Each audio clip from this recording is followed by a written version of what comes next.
आज हम सीखते हैं डीएनए के बारे में। डीएनए की पूरी जानकारी जो कंपटीशन एग्जाम्स में पूछी जाती है उनके बारे में पूरा अध्ययन करेंगे। सबसे पहला जो डीएनए है उसका आपको क्या पता होना चाहिए? पूरा नाम क्या पता होना चाहिए? पूरा नाम। डीएनए का पूरा नाम क्या है? डी मीन्स क्या होता है? D oxy ribo. D oxy ribo पूरा बताऊंगा। पूरा नाम इसका कैसे निकला, कहाँ से निकला? Deoxyribo. N means क्या होता है? न्यूक्लिक। क्या होता है? न्यूक्लिक। और ए मीन्स क्या होता है? एसिड। ए मीन्स क्या होता है? Acid. Ribo D oxy ribo nucleic acid. D oxy ribo nucleic acid. बिल्कुल। आपने हमारे साथ साथ में एक और टर्म आरएनए। आरएनए के बारे में हल्की जाएंगे क्योंकि यदि आप डीएनए के कंपैरिजन में आरएनए जब पढ़ोगे, कंपेरेबल में पढ़ोगे, जब आपको डीएनए जो के साथ में आरएनए साथ साथ याद होता चला जाएगा। सर आरएनए क्या है? यहाँ पर देखो डी ऑक्सी है, डी ऑक्सी को हटा दो, केवल क्या लिख दो? Ribo nucleic acid. Ribo nucleic acid क्या हो जाएगा? Ribo nucleic acid. Ribo nucleic acid. Ribo nucleic acid. ठीक है सर, ऐसे हो गई बात। अच्छा सर आप ये बताओ सर ये क्या है? न्यूक्लिक एसिड क्या है सर? न्यूक्लिक अम्ल क्या है? अच्छा न्यूक्लिक अम्ल प्रकृति में दो होते हैं, एक होता है डीएनए, एक होता है आरएनए। कौन कौन से होता है? डीएनए और आरएनए। न्यूक्लिक अम्ल। सर ये क्या है? ये क्या है?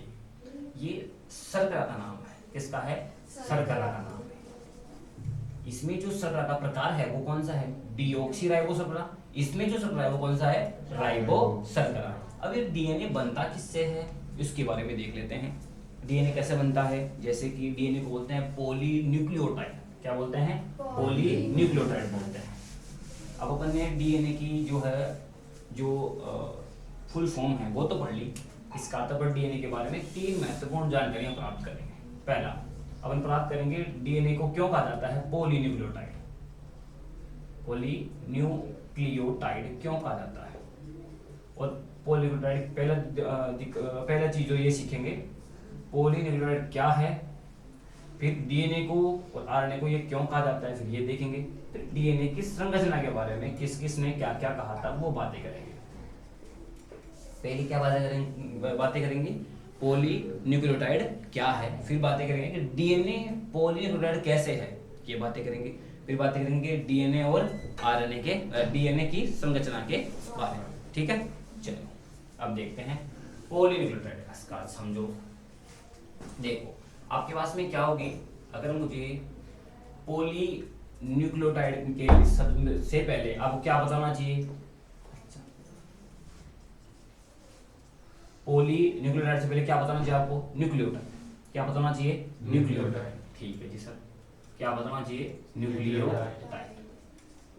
न्यूक्लियोटाइड बताना चाहिए आपको। सर न्यूक्लियोटाइड किससे बनता है? बिल्कुल सर, न्यूक्लियोटाइड किससे बनता है? न्यूक्लियोटाइड बनता है 2 चीजों से। एक होता है न्यूक्लियोसाइड। क्या होता है? न्यूक्लियोसाइड। न्यूक्लियोसाइड और फॉस्फोरिक अम्ल। दूसरा कौन सा है? फॉस्फोरिक अम्ल। इसको फॉस्फेट ग्रुप भी बोल देते हैं। फॉस्फोरिक अम्ल। फॉस्फोरिक अम्ल किसी का भी क्या बोल देते हैं? फॉस्फेट ग्रुप बोल देते हैं। फॉस्फेट ग्रुप जुड़ जाएगा तो अम्ल कौन सा हो जाएगा? फॉस्फोरिक अम्ल। अब यहाँ देखो सर ये न्यूक्लियोसाइड क्या होता है? सर हम तो ये तो समझ गए सर कि फॉस्फोरिक अम्ल का क्या होता है? Phosphate group. क्या जुड़ जाएगा? फॉस्फेट ग्रुप जुड़ जाएगा, फॉस्फेट समूह जुड़ जाएगा। हम तो ये तो समझ गए, लेकिन सर ये क्या है? न्यूक्लियोसाइड क्या है? न्यूक्लियोसाइड में क्या जुड़ते हैं? न्यूक्लियोसाइड भी होता है 2 से जुड़ता है। कितने से? 2 से। कौन कौन से? पहला तो है शर्करा। कौन सा शर्करा? पेंटोज शर्करा। बिल्कुल आपसे ये प्रश्न भी पूछा जा सकता है, डीएनए में किस प्रकार की शर्करा पाई जाती है? तो किस प्रकार की? पेंटोज शर्करा। पेंटोज में भी कौन सा? Deoxyribo. कौन सी? Deoxyribo. डीऑक्सी राइबो शर्करा, इसलिए इसका क्या नाम बोलते हैं? Deoxyribonucleic acid. तो पेंटोज शर्करा। दूसरा क्या है? दूसरा है वो है nitrogen base. Nitrogen base, nitrogen क्षारक। सर नाइट्रोजन क्षारक, सर नाइट्रोजन क्षारक क्या होते हैं? पेंटोसा का जान गए? ये क्या है? शर्करा है। क्या ये? शर्करा है, जो कैसी होती है? पेंटोज। पेंटोज का क्या होगा? इसमें जो कार्बन है वो कितने होते हैं? 5। कितने होते हैं? 5 कार्बन होते हैं इसमें, जिसमें क्या बाद में क्या जुड़ जाता है फिर? फॉस्फोरिक अम्ल। ठीक है, उसके साथ में क्या जुड़ जाता है पहले से? नाइट्रोजन क्षार। क्या जुड़ जाता है? नाइट्रोजन क्षार। पूरा समझ में आ जाएगा, धीमे धीमे समझो। नाइट्रोजन क्षार। अब नाइट्रोजन क्षार होते हैं 2 प्रकार के। कितने होते हैं? 2 प्रकार के। इजीली में समझो, पहले अपन ने क्या देखा? डीएनए और आरएनए के फुल फॉर्म देखी, फिर देखा डीएनए को क्या बोलते हैं? पॉलीन्यूक्लियोटाइड। सर पॉलीन्यूक्लियोटाइड में हमको पहले क्या पता होना चाहिए? न्यूक्लियोटाइड। न्यूक्लियोटाइड जो है वो 2 बातों से बना होता है, न्यूक्लियोसाइड और फॉस्फोरिक अम्ल। फॉस्फोरिक अम्ल किसको बोलेंगे? फॉस्फेट ग्रुप को। अब जो न्यूक्लियोसाइड है वो किससे बना होता है? पेंटोज शर्करा और नाइट्रोजन क्षार। अब नाइट्रोजन क्षार कितने प्रकार? 2 प्रकार के होते हैं। सर कौन कौन से? फ्यूरीन और पिरिमिडीन। कौन से? फ्यूरीन और पिरिमिडीन। बिल्कुल सिंपल, कोई कठिन वाली बात नहीं है। फ्यूरीन और पिरिमिडीन। सर फ्यूरीन कौन कौन से होते हैं? देखो, ए और जी। ए और जी। ए और जी को क्या बोलेंगे? फ्यूरीन। और सी, टी और यू को क्या बोलेंगे? पिरिमिडीन। सर ए क्या है? एडेनिन। क्या है? ए, मैं यहाँ लिख देता हूं आपके लिए आसानी हो जाएगी। ए क्या है सर? जी क्या है? सी क्या है? टी क्या है? और यू क्या है? एक आता है एडिनिन। क्या होता है? एडिनिन। एक अर्थ क्या होता है? एडिनिन। जी का अर्थ क्या होता है? गुआनिन। क्या होता है? गुआनिन। बिल्कुल सही। और एक और इंपॉर्टेंट बताऊंगा, यहाँ पर बात बताऊंगा इंपॉर्टेंट, यहाँ पे ध्यान रखना। सी क्या है? साइटोसिन। क्या है? साइटोसिन।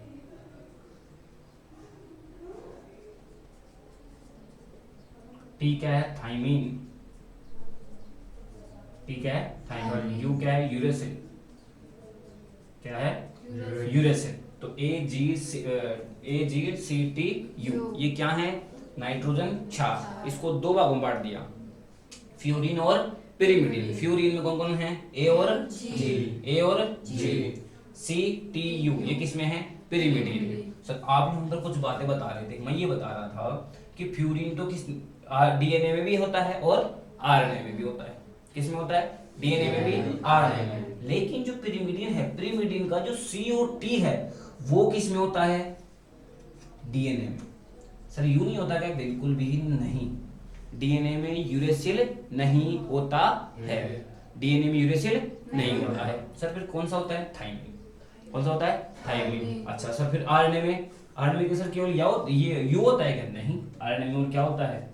आरएनए में एक तो सी होता है, एक यू होता है। यहाँ लिख देता हूँ, सी प्लस में यू दोनों होते हैं। समझ गए? सी और यू दोनों होते हैं। अच्छा सर और बात बताओ सर, जैसे यहाँ पर मैं बता देता हूँ, यहाँ पर देखना, थोड़ा सा और देखना। क्या कह रहा था मैं? इंपॉर्टेंट एक और बात, जो ए है वो हमेशा जो बंद बनाएगा वो किसके साथ बनाएगा? टी के साथ। ए जो है वो बंद बनाएगा टी के साथ, ये थोड़ा ध्यान रखें। सर कितने बंद बनाएगा? अच्छा ये भी ध्यान रखें कि नाइट्रोजन क्षारकों के बीच में कौन से बंद बनते हैं? हाइड्रोजन बंद। कौन से बनता है? हाइड्रोजन बंद बनते हैं। हाइड्रोजन बंद बनते हैं। कितने बनते हैं सर? 2। ए और टी के बीच में कितने बनते हैं? 2। ये ध्यान रखें। 2 नाइट्रोजन क्षारकों के बीच में कौन से बंद बनते हैं? हाइड्रोजन बंद। क्या बनते हैं? हाइड्रोजन बंद। चलो इसको मैं तो अगले उसमें बताता हूँ आपको। चलो इसको दोबारा बताता हूँ आपको मैं, हाइड्रोजन बॉन्ड के बारे में दोबारा बताता हूँ कि नाइट्रोजन क्षारकों के बीच में कौन कौन से जो बॉन्ड बनते हैं वो कितने प्रकार के बनते हैं। नाइट्रोजन क्षार क्या है देखते हैं। देखो मैंने क्या कहा? ए पहली जो बात आपको क्या पता होना चाहिए? नाइट्रोजन क्षारकों के बीच में, नाइट्रोजन क्षारकों के बीच में हाइड्रोजन बॉन्ड होते हैं। हाइड्रोजन बॉन्ड होते हैं, बंद होते हैं। और वो कैसे होते हैं? जैसे ए एडेनिन और थाइमिन के बीच होगा। एडेनिन और थाइमिन के बीच जो बंद होगा वो कैसा होगा? डबल बॉन्ड होगा। समझ गए? 2 हाइड्रोजन बंद बनेंगे उसमें। समझ गए?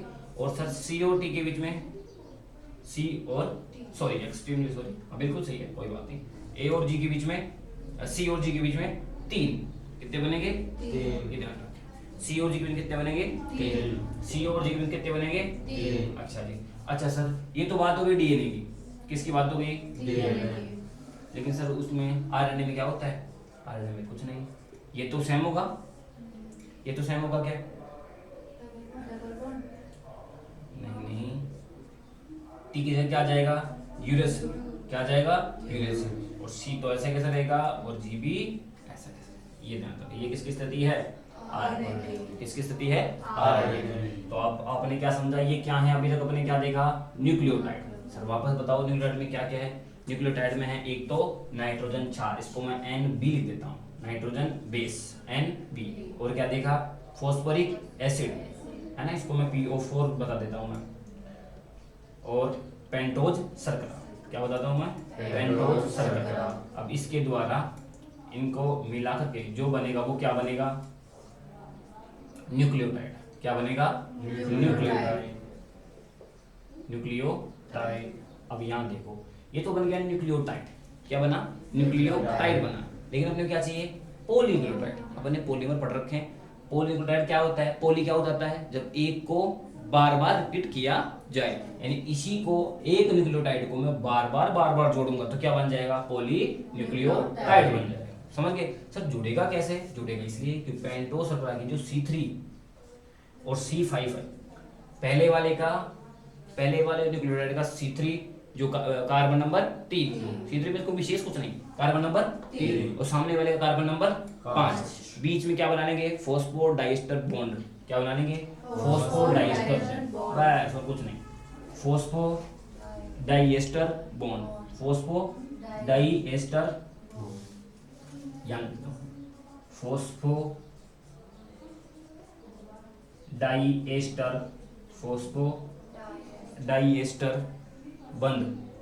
फॉस्फोडाइएस्टर बंध बन जाता है बीच में C3 और C5 कार्बन के बीच में। ये याद रखें कि नाइट्रोजन क्षार के बीच में कौन सा बंध बनता है? हाइड्रोजन बंध। कौन सा बनता है? हाइड्रोजन बंध। और दो न्यूक्लियोटाइडों को जोड़ने के लिए कौन सा बंध बनता है? फॉस्फोडाइएस्टर बंध। कौन सा बनता है? फॉस्फोडाइएस्टर बंध। समझ गए? अब अपन देखो, अपन ने क्या सीख लिया? पॉलीन्यूक्लियोटाइड क्या है। अच्छा, डीएनए ऐसा क्यों है? क्योंकि डीएनए किससे बना होता है? एक से ज्यादा पॉलीन्यूक्लियोटाइड श्रृंखलाएं। एक से ज्यादा न्यूक्लियोटाइड जो श्रृंखलाएं हैं उससे क्या बनता है? पॉलीन्यूक्लियोटाइड। पॉलीन्यूक्लियोटाइड का ही दो प्रकार हैं, डीएनए और आरएनए। उनमें से डीएनए क्या है? पॉलीन्यूक्लियोटाइड। इसलिए डीएनए क्या बोलेंगे? एक पॉलीन्यूक्लियोटाइड श्रृंखला बोलेंगे। डीएनए दो पॉलीन्यूक्लियोटाइड श्रृंखला से बना होता है। अब वो कैसे बना होता है अभी देखेंगे। इसका अर्थ अपन क्या देख रहे हैं? अपन डीएनए की संरचना। अब देखो, अब हम देखते हैं डीएनए की संरचना।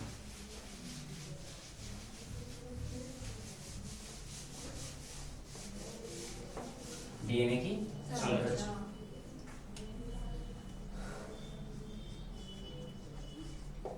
डीएनए की संरचना के बारे में देखो, जो डीएनए की संरचना है उसके बारे में बताता हूं। डीएनए की जो संरचना वो कैसी होती है? द्विकुंडलीय होती है। कैसी होती है? द्विकुंडलीय होती है। द्विकुंडलीय मींस क्या होता है? जैसे ये एक पॉलीन्यूक्लियर श्रृंखला है, ये दूसरी है। ये एक पॉलीन्यूक्लियर श्रृंखला है, ये दूसरी पॉलीन्यूक्लियोटाइड श्रृंखला है। दो श्रृंखलाएं हो गई। अच्छा, दोनों की दोनों जो श्रृंखलाएं हैं वो कैसी होती है? एंटी पैरेलल होती हैं, प्रति समानांतर होती हैं। सर एंटी पैरेलल मींस क्या होता है? प्रति समानांतर होती है, प्रति समानांतर होती हैं, एंटी पैरेलल होती हैं। तो इसका अर्थ क्या हुआ? इसका अर्थ ये हुआ कि यदि इसका 3 प्राइम जो सिरा यहाँ पर है और 3 प्राइम से क्या हो जाएगा? ये हो जाएगा 5 प्राइम, तो दूसरे वाले का 3 प्राइम ये होगा, वहां पर क्या होगा? 5 प्राइम। क्या होगा? 5 प्राइम। बस यही पैरेलल तो हैं, दो समानांतर तो हैं, लेकिन कैसे हैं? एंटी, प्रति समानांतर। प्रति समानांतर का अर्थ क्या हुआ कि इसका जो सिरा यहाँ पर होगा उसके विपरीत सिरा यहाँ पर होगा, उसे बोलते हैं प्रति समांतर। क्या बोलेंगे? प्रति समांतर। ठीक है सर, हो गया। अच्छा, अब इसमें देखो, इसमें भी क्या होंगे? नाइट्रोजन क्षार होंगे। क्या होंगे? नाइट्रोजन क्षार। और उनके बीच में क्या बनेंगे? बॉन्ड बनेंगे। जैसे सर, जैसे बता दो, जैसे ए है और यहाँ सामने क्या हो टी, ऐसे हम हमेशा ए के सामने क्या होगा टी, डीएनए की बात कर रहा हूँ। डबल क्या हो जाएगा बॉन्ड, जैसे मान लो बीच में जी है तो क्या बन जाएगा ट्रिपल से सी, क्या बन जाएगा सी, समझ गए। कभी हो सकता है कि टी हो, टी के सामने क्या हो ए, लेकिन हो ए ओ टी या टी ए होगा, ऐसा कभी नहीं होगा कि वो ए के साथ में जी बन सी बन जाएगा, ऐसा नहीं होगा। और सी के साथ में ट्रिपल से क्या बन जाएगा जी। अच्छा जी सर, दोनों जो एंटी पैरेलल जो श्रृंखलाएं हैं उनके बीच की दूरी कितनी होती है? उनकी दूरी होती है 20 एंगस्ट्रॉम। कितनी होती है 20 एंगस्ट्रॉम। यहाँ से यहाँ तक की दूरी कितनी है 20 एंगस्ट्रॉम। कितनी है 20 एंगस्ट्रॉम। सर एंगस्ट्रॉम क्या होता है 10 की पावर माइनस 10 मीटर, ठीक है 10 की पावर माइनस 10 मीटर, ठीक है ये एंगस्ट्रॉम है। अच्छा अब इसमें जो श्रृंखलाएं हैं उनमें एक घुमाव के बीच में कितनी दूरी है? एक घुमाव के बीच, मान लो ऐसा यहाँ पर कट लगा तो यहाँ पे कट लगने के बाद में यहाँ पर दूसरा कट लगेगा, तो इन दोनों के बीच में कितनी दूरी है? इन दोनों के बीच में दूरी है 34 एंगस्ट्रॉम। यहाँ लिख देता हूँ मैं, कितनी है 34 एंगस्ट्रॉम। 34 एंगस्ट्रॉम दूरी है। अच्छा सर 34 एंगस्ट्रॉम है। सर एक घुमाव में कितने नाइट्रोजन क्षार हैं? कितने नाइट्रोजन क्षार के जोड़े हैं? 10। कितने हैं 10। तो ये बताओ जब इन इस से यहाँ से यहाँ तक एक मुड़ाव में 34 एंगस्ट्रॉम की जो दूरी है, डिस्टेंस है, और उसमें 10 नाइट्रोजन क्षार है, इसका अर्थ दो नाइट्रोजन के बीच में दूरी कितनी है? दो के बीच में दूरी कितनी है? मींस यहाँ से यहाँ तक 10 होते हैं टोटल, और इन दोनों के बीच में कितनी होगी? फिर एक जोड़ा और एक जोड़े के बीच में कितना होगी? 10 का भाग दे दो इसमें, कितना हो जाएगा 3.4 एंगस्ट्रॉम। मैं कह रहा हूँ 10 पेड़ ऐसे हैं, है ना, 10 पेड़ की दूरी कितनी है 34 एंगस्ट्रॉम। जो दो पेड़ों की दूरी कितनी हो जाएगी? 10 का भाग दे देंगे ना अपन, कितने का भाग दे देंगे 10 का, कितना हो गए 3.4 एंगस्ट्रॉम। चलो जी इनकी संरचना कैसी है?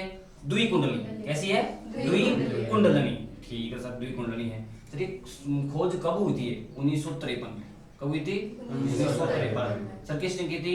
वाटसन एवं क्रिक ने। किसने की थी? वाटसन एवं क्रिक ने। सर इनको क्या सपना आया था? इनको क्या सपना आया था क्या कि ये खोज कर दो? नहीं, इन्होंने एक वैज्ञानिक है, उन्होंने एक्स क्रिस्टलोग्राफी विधि का एक्स